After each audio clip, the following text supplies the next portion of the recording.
Hello friends. Shashi Agarwal economics तथा law classes के अंदर मैं डॉक्टर शशि अग्रवाल आप सबका अभिनंदन करती हूँ। आज का जो हमारा सब्जेक्ट है वो है प्रारंभिक समष्टि अर्थशास्त्र, और जिसके अंदर हम बहुत ही महत्वपूर्ण टॉपिक भुगतान शेष बैलेंस ऑफ पेमेंट्स का अध्ययन करेंगे, जो कि चैप्टर 12 है। और इसके अंदर हम पूरा का पूरा टॉपिक जो है भुगतान शेष जो है उसका अध्ययन करेंगे। और ये जो टॉपिक है काफ़ी सारे competitive exam, international finance students के लिए भी महत्वपूर्ण है। अगर आपको मेरा ये एफर्ट सही लगता है तो इस वीडियो को लाइक कीजिए, इस वीडियो को शेयर कीजिए तथा मेरे चैनल शशि अग्रवाल इकोनॉमिक्स तथा लॉ क्लासेस को सब्सक्राइब कीजिए। तो सबसे पहले हम देखते हैं कि जो भुगतान शेष है, जो बैलेंस ऑफ पेमेंट है, उसका मतलब क्या है। देखो, भुगतान शेष या बैलेंस ऑफ पेमेंट का मतलब होता है कि जनरली एक वर्ष की समय अवधि के दौरान किसी देश के शेष विश्व के साथ हुए सभी मौद्रिक लेन देन या आर्थिक लेन देनों का लेखांकन का विवरण है। देखो, ये जो लेन देन होता है, मौद्रिक लेन देन या आर्थिक लेन देन होता है, ये व्यक्तियों के द्वारा भी हो सकता है, फर्मों के द्वारा भी हो सकता है, सरकार के द्वारा भी हो सकता है। मौद्रिक लेन देन का या आर्थिक लेन देन का मतलब होता है जो एक देश के निवासी दूसरे देश के निवासी को मूल्य का हस्तांतरण करते हैं। जैसे हम इंपोर्ट करते हैं तो हम दूसरे देश को पे करते हैं, अगर हम एक्सपोर्ट करते हैं तो उस देश के निवासी हमारे देश को पे करते हैं। तो मौद्रिक लेन देन या आर्थिक लेन देन का मतलब होता है वस्तुओं के निर्यात तथा आयात से है, जैसे एक्सपोर्ट और इंपोर्ट से है। देखो, जो वस्तुएं होती हैं जब इनको निर्यात किया जाता है, जैसे मोबाइल को हमने इंपोर्ट या एक्सपोर्ट किया है तो ये तैयार वस्तुएं होती हैं, और जब ये बॉर्डर क्रॉस करती हैं तो हमें दिखाई देती हैं। इन्हें दृश्य विजिबल मदों का व्यापार भी कहा जाता है। जब सेवाओं जैसे बैंकिंग और इंश्योरेंस होती है, इनके निर्यात तथा आयात से होती हैं, तो ये इनविजिबल आइटम्स होती हैं, अदृश्य मदें होती हैं। जब ये बॉर्डर क्रॉस करती हैं तो हमें दिखाई नहीं देती। उसी तरह विदेशी एसेट, विदेशी परिसंपत्तियों की जो अंतर्राष्ट्रीय लेवल पे सेल और परचेज होती है, बिक्री और खरीद होती है, वो भी इसी के अंदर शामिल होती है। और विदेशी परिसंपत्तियों की जो अंतर्राष्ट्रीय बिक्री और खरीद होती है तो उसके अंदर जो आ जाते हैं स्टॉक और बॉन्ड्स भी शामिल होते हैं। उसी तरह अंतर्राष्ट्रीय वास्तविक संपत्तियों की बिक्री और खरीद, जिसके अंदर हम कह सकते हैं प्लांट एंड मशीनरी है, जिनका सेल और परचेज होता है। तो देखो, जब भी हम ये इकोनॉमिक जो आर्थिक लेन देन या मौद्रिक लेन देन करते हैं तो इसके अंदर विदेशी मुद्रा जो आती है या जाती है, विदेशी मुद्रा का प्रवाह जो हमारे देश के अंदर आता है, जब हम वस्तुओं और सेवाओं को एक्सपोर्ट करते हैं, निर्यात करते हैं, तो हमारे देश के अंदर जो विदेशी मुद्रा है वो आती है।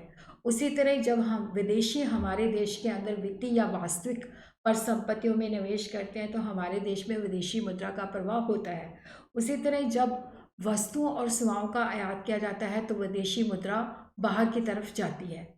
और उसी तरह जब हमारे निवासी जो होते हैं वित्तीय या वास्तविक परिसंपत्ति में निवेश करते हैं तो विदेशी मुद्रा जो है बाहर के देशों में जाती है, आउटफ्लो होता है।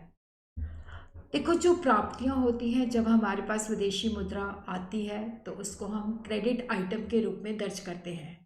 जो भुगतान होते हैं, जो हम दूसरे देशों को भुगतान करते हैं, तो उसको डेबिट मद के रूप में दर्ज किया जाता है। उसी तरह बीओपी खाते जो होते हैं दुनिया के बाकी हिस्सों के संबंध में हमारी अर्थव्यवस्था के प्रदर्शन को दिखाते हैं। और बैलेंस ऑफ पेमेंट के अंदर देखो, जो कंपोनेंट है करंट अकाउंट है, कैपिटल अकाउंट है, ऑफिशियल रिजर्व अकाउंट है। भुगतान शेष खातों के जो घटक हैं, चालू खाता है, पूंजी खाता है, सरकारी कोष खाता है। थोड़ा सा ज़्यादा डिटेल में जो चालू खाते के घटक हैं, जिसके अंदर वस्तुओं का निर्यात और आयात आ जाता है, सेवाओं का निर्यात और आयात आ जाता है, जिसके अंदर कारक सेवाएं और गैर कारक सेवाएं आ जाती है, और चालू स्थानांतर आ जाता है। चालू खाता ऐसे लेन देन के कारण विदेशी मुद्रा की प्राप्ति और भुगतानों को रिकॉर्ड करता है जो शेष विश्व के संबंध में किसी देश की ना तो परिसंपत्ति को प्रभावित करते हैं, ना ही देनदारियों को प्रभावित करते हैं। देखो, चालू खाता जो होता है किसी ना एसेट को क्रिएट करता है, ना ही किसी लायबिलिटी को जन्म देता है। तो घाटे के जो घटक हैं, जो मैं आपको ऑलरेडी बता चुकी हूँ, जैसे वस्तुओं का निर्यात और आयात, सेवाओं का निर्यात और आयात, और सेवाओं के निर्यात और आयात को हम दो वे में क्लासिफाई कर सकते हैं, कारक सेवाएं और गैर कारक सेवाएं। और उसी तरह चालू स्थानांतरण, जिसको हम वन बाय वन करके समझेंगे। तो पहले हम देखते हैं एक्सपोर्ट और इंपोर्ट ऑफ गुड्स, जिसको हिंदी में हम कहते हैं वस्तुओं का निर्यात और आयात।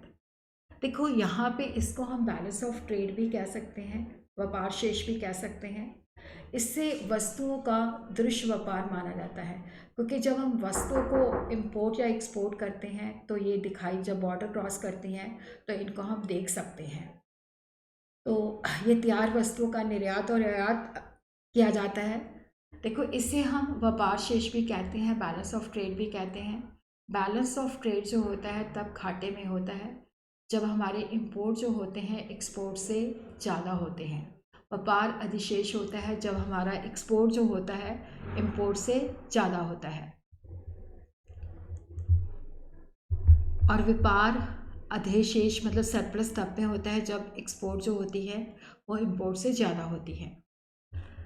इसका दूसरा घटक है, जैसे जो कंपोनेंट ऑफ करंट अकाउंट है, कि इंपोर्ट और एक्सपोर्ट ऑफ सर्विसेज, सेवाओं का निर्यात और आयात। इसे अदृश्य व्यापार माना जाता है, क्योंकि सेवाएं जो होती हैं वो दिखाई नहीं देती। सेवाओं को हम आगे इस प्रकार वर्गीकृत कर सकते हैं, कारक सेवाएं, गैर कारक सेवाएं। तो पहले हम देखते हैं कि जब कारक सेवाएं होती हैं, ये वो सेवाएं होती हैं जिसके अंदर जो फैक्टर्स होते हैं, जो कारक हम लेते हैं उनको भुगतान करते हैं। जो भुगतान किया जाता है वो उनकी आय होती है। तो उनको हम इस तरह से विभाजित कर सकते हैं, जैसे निवेश आय है तो निवेश आय के अंदर आ जाता है लगान, ब्याज और लाभ। तो इनके कारण जो है उसको इनकम प्राप्त होती है। और दूसरा जो है कर्मचारियों का मुआवजा। तो फैक्टर आय जो होती है कर्मचारियों का मुआवजा प्लस निवेश आय, जिसके अंदर आ जाता है लगान, ब्याज तथा लाभ।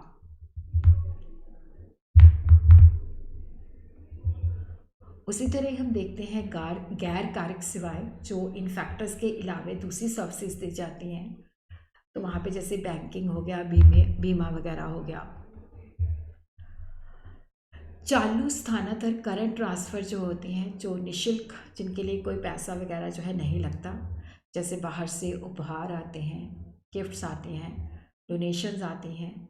जो विदेशों में बसे निवासी हैं वो हमारे देश के निवासियों को पैसे भेजते हैं। तो इससे उपहार, अनुदान और पेंशन विदेशों में बसे निवासियों के माध्यम से किया जाता है। ये एक तरफा स्थानांतरण होता है। चालू स्थानांतरण, जो चालू ट्रांसफ़र होता है, हस्तांतरण होता है, उसको अदृश्य तत्व के रूप में माना जाता है। जो इनविजिबल आइटम्स होती है उसका हिस्सा माना जाता है। तो बीओपी खाते के अंदर जो अदृश्य है, इनविजिबल चीज़ें हैं, उसके अंदर आ जाती हैं सेवाओं के निर्यात और आयात से संबंधित मौद्रिक लेन देन, प्लस जो चालू हस्तांतरण होता है उसके संबंधित जो मौद्रिक लेन देन होता है। तो चालू खाते के घटक जो हैं, जैसे वस्तुओं का निर्यात होता है, वस्तुओं का आयात होता है। ये बैलेंस ऑफ ट्रेड के दोनों पार्ट्स हैं, जिसके अंदर विजिबल चीज़ें जो होती हैं उनका इंपोर्ट और एक्सपोर्ट होता है। अदृश्य मदें जो हैं इनविजिबल हैं, जिसके अंदर फैक्टर सेवाओं के निर्यात और आयात के खातों में मौद्रिक लेन देन। उसी तरह गैर कारक सेवाओं के निर्यात और आयात के खाते में मौद्रिक लेन देन। और जो चालू हस्तांतरण है, जो करंट ट्रांसफ़र है या निःशुल्क स्थानांतरण।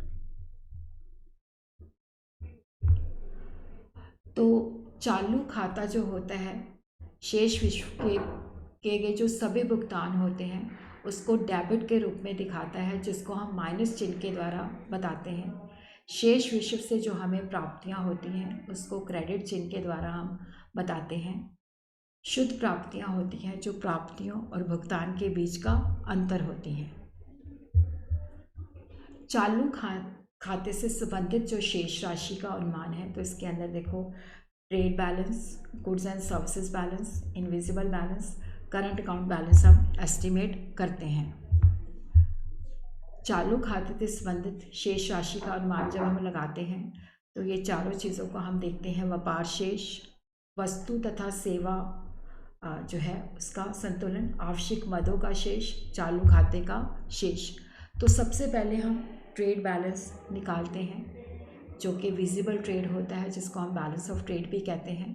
देखो, ट्रेड बैलेंस होता है कि जब हमारा एक्सपोर्ट और जो इंपोर्ट का डिफरेंस है। ट्रेड डेफिसिट होता है जब हमारी जो इंपोर्ट होती है वो एक्सपोर्ट से ज़्यादा होती है। और ट्रेड सरप्लस होता है जब हमारी एक्सपोर्ट जो होती है इंपोर्ट से ज़्यादा होती है। तो व्यापार शेष तैयार वस्तुओं का शेष जो होता है, एक्सपोर्ट माइनस इंपोर्ट होता है। व्यापार संतुलन होता है जब हमारा एक्सपोर्ट और इंपोर्ट ज़ीरो होता है का डिफरेंस जो होता है। व्यापार घाटा होता है जब हमारी इंपोर्ट जो होती है एक्सपोर्ट से ज़्यादा होती है। व्यापार अधिशेष होता है जब हमारी एक्सपोर्ट जो होती है वो इंपोर्ट से ज़्यादा होती है। दूसरा जो है गुड्स एंड सर्विसेज का बैलेंस। तो यहाँ पे वस्तुओं और सेवाओं का शेष हम निकालते हैं, जिसके अंदर वस्तुओं का निर्यात प्लस गैर कार्य सेवाओं का निर्यात माइनस वस्तुओं का आयात माइनस गैर कार्य सेवाओं का आयात।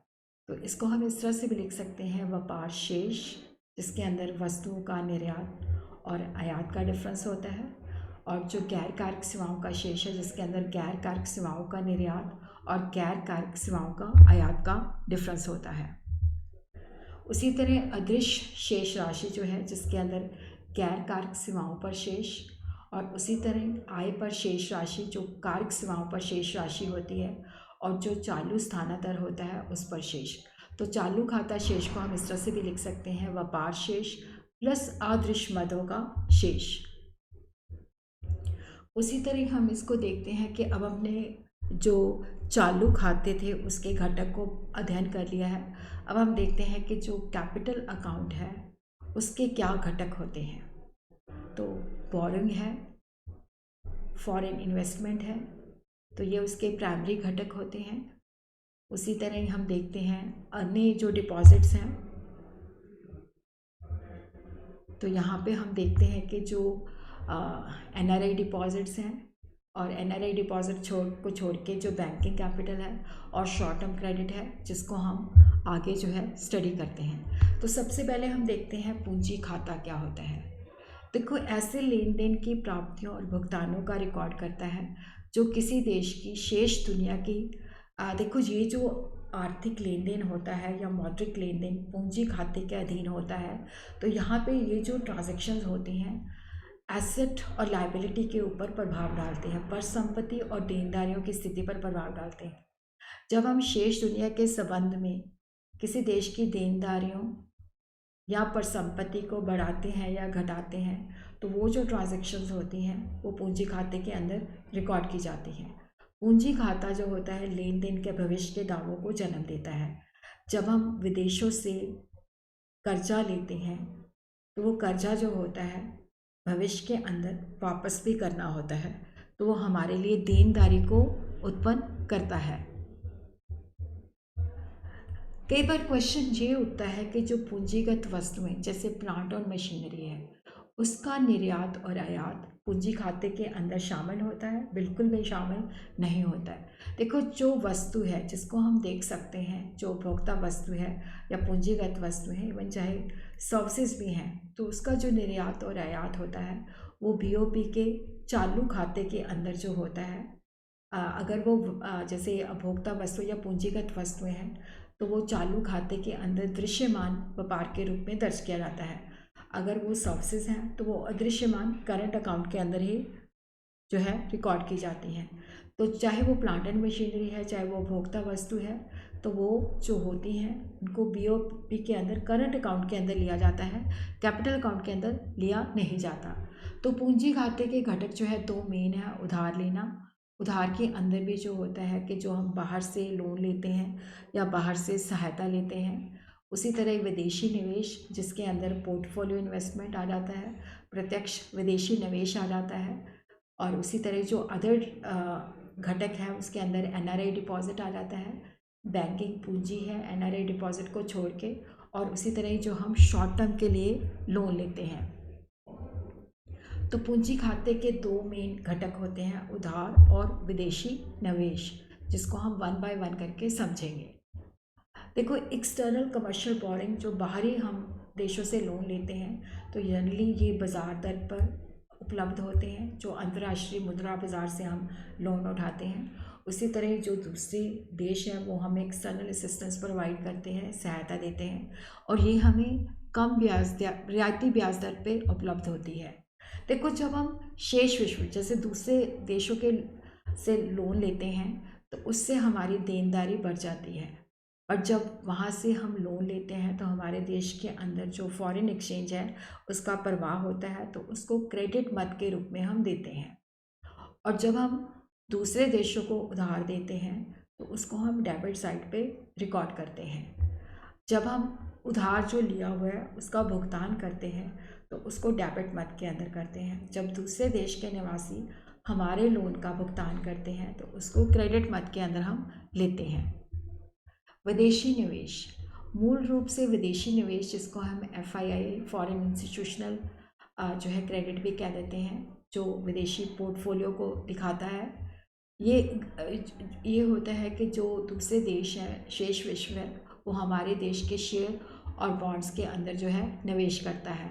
प्रत्यक्ष विदेशी निवेश होता है जो दूसरे देश के जो नागरिक हैं या मतलब वो हमारे देश के अंदर जो है कंपनीज एस्टैब्लिश करती हैं। तो ये घरेलू अर्थव्यवस्था में दुनिया के बाकी हिस्सों द्वारा उद्यम जो है यहाँ पे एस्टैब्लिश किया जाता है और उद्यम का स्वामित्व उनके पास होता है। उसी तरह हम देखते हैं पूंजी खाते के अनेक घटक, जैसे NRI डिपॉजिट। तो NRI डिपॉजिट जो है पूंजी खाते का एक महत्वपूर्ण घटक है, लेकिन इसके अंदर हमने सिर्फ NRI डिपॉजिट्स पर ही विचार करना है, जिसको हम पूंजी खाते का घटक मानते हैं, जो घरेलू अर्थव्यवस्था में किए जाते हैं। जो अनिवासी होते हैं, नॉन रेजिडेंट होते हैं, उनका यहाँ पे NRI डिपॉजिट अकाउंट होता है जिसके अंदर वो बाहर से मुद्रा को भेजते हैं। तो सिर्फ जो डिपॉजिट्स के अंदर अकाउंट्स होते हैं, पैसा होता है, उसी को हम लेते हैं, लेकिन जो वो राशि अपने परिवार को भेजते हैं वो चालू हस्तांतरण में ली जाती है, वो NRI डिपॉजिट में नहीं ली जाती। बैंकिंग पूंजी, जिसके अंदर हम जमा राशि के अलावा NRI के द्वारा जो जमा राशि के अलावा जो बैंकिंग पूंजी होती है, तो इसका मतलब होता है कि जो कमर्शियल बैंक्स के पास विदेशी एसेट्स होते हैं, विदेशी परिसंपत्तियां होती हैं। तो जो कमर्शियल बैंक जो विदेशों में उनकी परिसंपत्तियां होती हैं, तो जब उनको सेल करते हैं तो हमारे देश के अंदर विदेशी मुद्रा का प्रभाव पड़ता है। और उसी तरह जब वहाँ पे दूसरे देशों के अंदर वो एसेट खरीदते हैं तो हमारे देश की मुद्रा जो होती है दूसरे देश में जाती है। अल्पविधि व्यापार ऋण, शॉर्ट टर्म क्रेडिट। देखो, यहाँ पे होता है कि जब हम अंतर्राष्ट्रीय बाजार से खरीदते हैं तो उसका तत्काल भुगतान नहीं करते, तो ये तत्काल भुगतान किए बिना अंतर्राष्ट्रीय बाजार में खरीद के कारण उत्पन्न होता है। तो जब हम शॉर्ट टर्म क्रेडिट की अदायगी करते हैं तो दूसरे देशों में हमारी जो मुद्रा है वो बाहर की तरफ प्रवेश करती है, तो इसको हम पूंजी खाते में ऋणात्मक चिन्ह के साथ जो है दर्ज करते हैं। दूसरी ओर जब विदेशी मुद्रा का प्रवाह जो होता है हमारे देश में आता है तो उसको हम धनात्मक चिन्ह के साथ प्रकट करते हैं।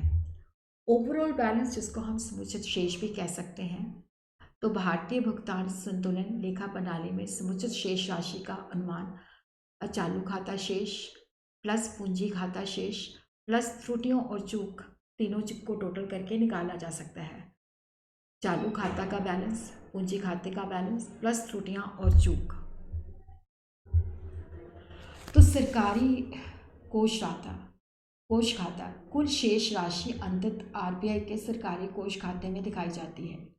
RBI जो है हमारे देश के अंदर जितनी भी विदेशी मुद्रा होती है उसका भंडार का संरक्षक है, और देश के अंदर जितने भी शेष विश्व के साथ जितने भी मौद्रिक लेन देन होते हैं या आर्थिक लेन देन होते हैं वो RBI के माध्यम से किए जाते हैं।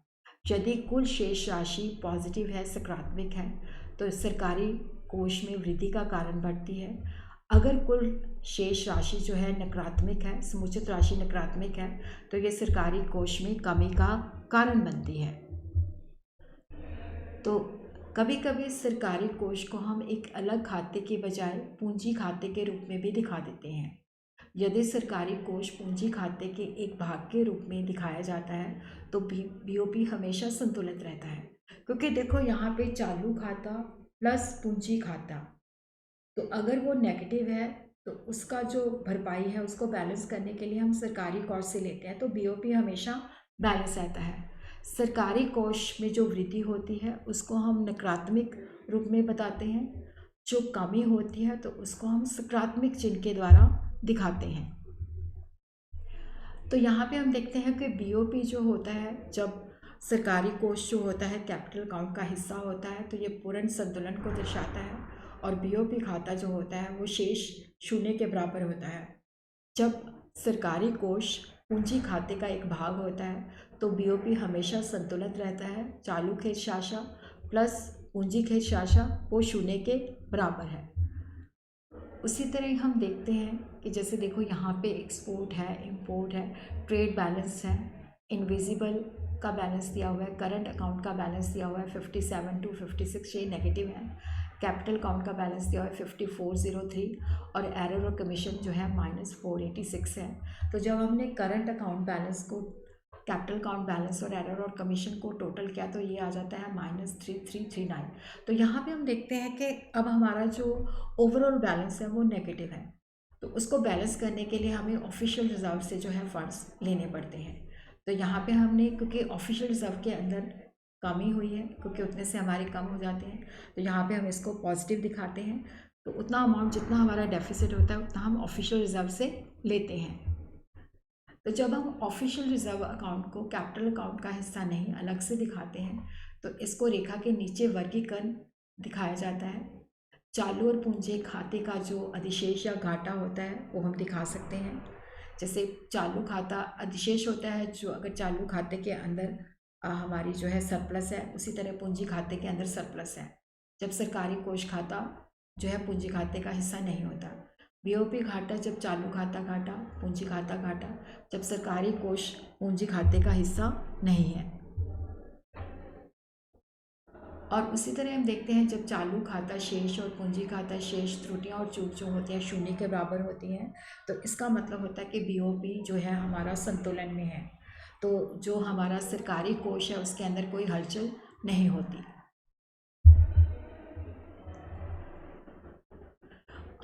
देखो, बीओपी संतुलन की वो स्थिति होती है जब चालू खाते में अगर कोई नकारात्मक शेष है तो पूंजी खाते में उतना ही सकारात्मक शेष है, तो वो सामान्य रूप से संतुलन हो जाता है। और जो सरकारी कोष होता है उसके अंदर कोई बदलाव नहीं आता। और उसी तरह हम देखते हैं कि इसको हम सिंपल भाषा के अंदर भी कह सकते हैं, चालू खाते और पूंजी खाते के कारण जो विदेशी मुद्रा का प्रवाह हमारे देश में होता है और जो विदेशी मुद्रा का प्रवाह दूसरे देश में होता है वो बराबर होता है। तो इसमें सरकारी कोष के अंदर कोई भी बदलाव नहीं होता। भुगतान शेष के अंदर असंतुलन तब होता है जब चालू खाता शेष और पूंजी खाते का जो योग होता है, जो टोटल होता है, वो ज़ीरो के बराबर नहीं होता। भुगतान संतुलन तब असंतुलन होता है जब चालू खाता शेष पूंजी खाता शेष शून्य के बराबर नहीं होता। तो इसी के अंदर ही क्या होता है कि हम सरकारी कोष जो है उसका इस्तेमाल करते हैं ताकि उसको संतुलन किया जा सके। तो यही सरकारी कोष के उतार और चढ़ाव का कारण बनता है। भुगतान संतुलन अधिशेष तब होता है जब चालू खाता शेष और पूंजी खाता शेष सकारात्मक होता है, जब विदेशी मुद्रा का शुद्ध जो आवक प्रवाह की ओर इशारा करता है और सरकारी कोष में वृद्धि होती है। भुगतान शेष घाटा तब होता है जब चालू खाता शेष और पूंजी खाता शेष जो है उसमें ऋणात्मक बैलेंस होता है। तब जो विदेशी मुद्रा का जो शुद्ध प्रवाह होता है वो होता है कि बाहर की तरफ ज़्यादा गया है, तो जिसके कारण हमें सरकारी कोष का इस्तेमाल करना पड़ता है और सरकारी कोष जो होते हैं वो कम हो जाते हैं।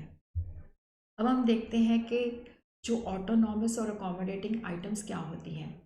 श्वेत मदों से तात्पर्य ऐसे भुगतान लेन देन से है जो लाभ कमाने के उद्देश्य से किए जाते हैं, और इसी लेन देन की वजह से क्या होता है कि जो बीओपी है वो या तो घाटे में होता है या वो सरप्लस में होता है।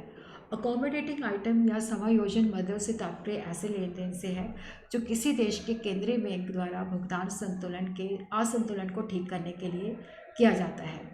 देखो, जो अकोमोडेटिंग आइटम्स होती हैं उनके कारण सीमा पार वस्तुओं और सेवाओं की कोई आवाजाही नहीं होती। वो सिर्फ भुगतान संतुलन के असंतुलन को ठीक करने के उद्देश्य से की जाती हैं और जिसके अंदर सरकारी कोष का जो है अप्रवाह मतलब उसकी जो है चेंज होता है। तो ऑटोनोमस आइटम स्वायत्त मदों से तात्पर्य ऐसे भुगतान संतुलन से है जो लेन देन किए जाते हैं जो लाभ के विचार से किए जाते हैं। समायोजन मदें जो होती हैं लाभ के विचार से नहीं की जाती, वो इसलिए की जाती हैं बैलेंस ऑफ पेमेंट को संतुलन में लाया जा सके। स्वायत्त मदों को भुगतान संतुलन की रेखा से ऊपर की मदों के रूप में देखा जाता है। जो अकोमोडेटिव आइटम्स होती हैं उसको बैलेंस ऑफ पेमेंट की लाइनों के नीचे की ओर मदों के रूप में वर्गीकृत किया जाता है।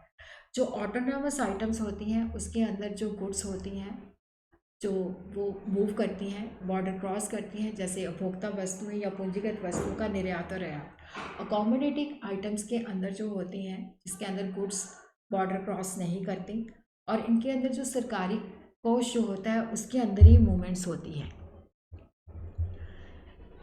ऑटोनोमस आइटम जो होती है भुगतान संतुलन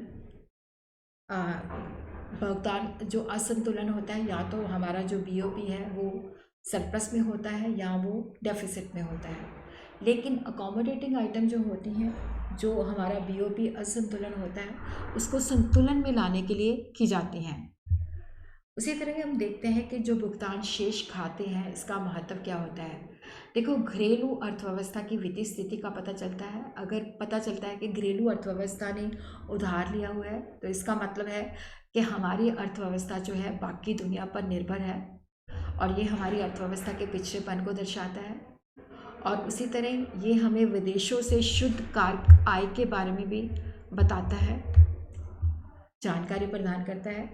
उसी तरह एक्सपोर्ट और इंपोर्ट ये एग्री डिमांड का एक महत्वपूर्ण घटक होते हैं। और निर्यात अगर शुद्ध जो है शुद्ध निर्यात है, एक्सपोर्ट जो है इंपोर्ट से ज़्यादा है तो कुल मांग का ये महत्वपूर्ण घटक है। अगर नेट एक्सपोर्ट में वृद्धि होती है तो इसका मतलब है एग्रीगेट डिमांड बढ़ गई है और ये घरेलू अवस्था में उत्पादन और रोजगार के स्तर को सीधे रूप से प्रभावित करती है। बाजार की संभावना घरेलू अर्थव्यवस्था में बाजार की संभावना को दर्शाती है। इससे हमें विदेशी निवेश के आकार का पता चलता है। अगर विदेशी निवेश जो है बड़ा है तो अर्थव्यवस्था में उच्च बाजार क्षमता की ओर इशारा करता है। मौद्रिक और राजकोषीय नीति बनाने में भी ये हेल्प करता है। तो देश के बाकी मतलब जो दूसरे देश के बाकी हिस्सों से विदेशी मुद्रा का आर्थिक प्रवेश की स्थिति में घरेलू मुद्रा की मांग पर दबाव होता है। आरबीआई जब मौद्रिक नीति बनाता है तो इसका पूरा हिसाब रखता है। अगर घरेलू अर्थव्यवस्था में विदेशी निवेश का कम प्रवाह है क्योंकि कठोर कानून है तो राजकोषीय नीति के अंदर इस चीज़ को मद्देनज़र रखा जाएगा कि जो कर नीति है उसको लिबरल किया जाए ताकि विदेशी निवेश हमारे देश के अंदर ज़्यादा से ज़्यादा हो सके।